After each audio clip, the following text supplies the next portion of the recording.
సంపూర్ణ జీతం తీసుకుంటాను ఎమ్మెల్యేకి. తర్వాత నేను ఇవ్వాల్సింది ఇచ్చేస్తాను, అది పెద్ద పట్టించుకుని. కానీ ఎందుకు తీసుకుంటానంటే ఆంధ్రప్రదేశ్ ప్రజల సొమ్మును తింటున్నా ఆ బాధ్యత అనుక్షణం గుర్తు చేసుకోవడానికి. ప్రతి రూపాయికి రేపు పొద్దున నన్ను ప్రజలు చొక్కా పట్టుకుని నిలదీయాలి, అందుకని తీసుకుంటున్నాను. నీకు డబ్బులు ఇచ్చేవరా మా ట్యాక్స్ పెయిడ్ మనీతోటి, నువ్వు ఎందుకు పని చేయట్లేదు అని ప్రజలకు హక్కు ఉండాలట్టడానికి కోసం నేను డబ్బు తీసుకుంటాను. ఆ ఎమ్మెల్యేగా జీతం తీసుకుంటాను. చాలా కాలం అనుకున్నాను, ఎప్పుడైనా భవిష్యత్తులో ఎప్పుడు ఎమ్మెల్యే అయితే తీసుకుంటానా లేదా అని అనుకున్నాను.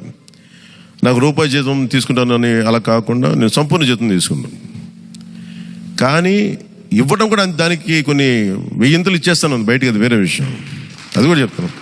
కాకపోతే ఎందుకు జీతం అంటే మనం ఎందుకు తీసుకుంటాం అని నేను ఎందుకు చేస్తున్నాను అంటే, ఈ డబ్బు ప్రజల కష్టం నుంచి, రక్తం, చెమట, స్వేదం నుంచి వచ్చింది. అది ఆ డబ్బు ముట్టుకున్నప్పుడు నాకు బాధ్యత గుర్తు రావాలి, అందుకని నేను అది కూడా నిర్ణయం తీసుకున్నాను. సో మీ అందరికీ కూడా నా ప్రత్యేక ధన్యవాదాలు. మనందరం కూడా జవాబుదారీతనం ప్రభుత్వం ఎలా ఉంటుందో చూపిద్దాం. నిజమైన లా మేకర్, చట్టాలను చేసేవాడు, వీఆర్ ఆల్ లా మేకర్స్.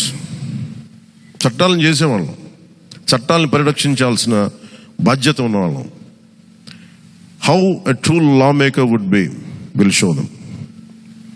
బలమైన వ్యవస్థను నడిపే వాళ్ళు ఎలా ఉంటారు, భవిష్యత్తులో పొలిటికల్ లీడర్ అవ్వాలంటే చాలా ఇన్స్పిరేషన్ ఇవ్వాలి. మీ అందరినీ ఆ ఇన్స్పిరేషన్ కోరుకున్నాను మీరు ప్రతి ఒక్కరి దగ్గర నుంచి. బాలశౌరి గారు వెళ్తారు రేపు పొద్దున పార్లమెంట్కి, ఆంధ్రప్రదేశ్కి కావాల్సిన డిబేట్స్లో మాట్లాడాలి ఆయన.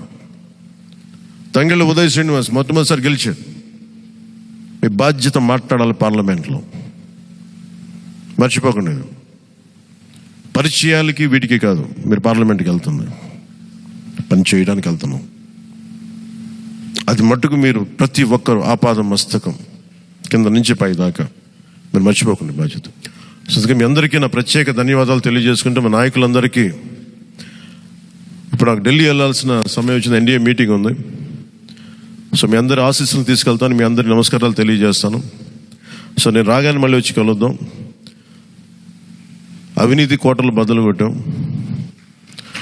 సరైన బలమైన పునాదులతో ఉన్న ఆంధ్రప్రదేశ్ అని ఒక సుస్థిరమైన కోట నిర్మించుకుందాం అని తెలియజేసుకుంటే మీకు ధన్యవాదాలు తెలియజేసుకున్నాను. జై జనసేన, జై హింద్.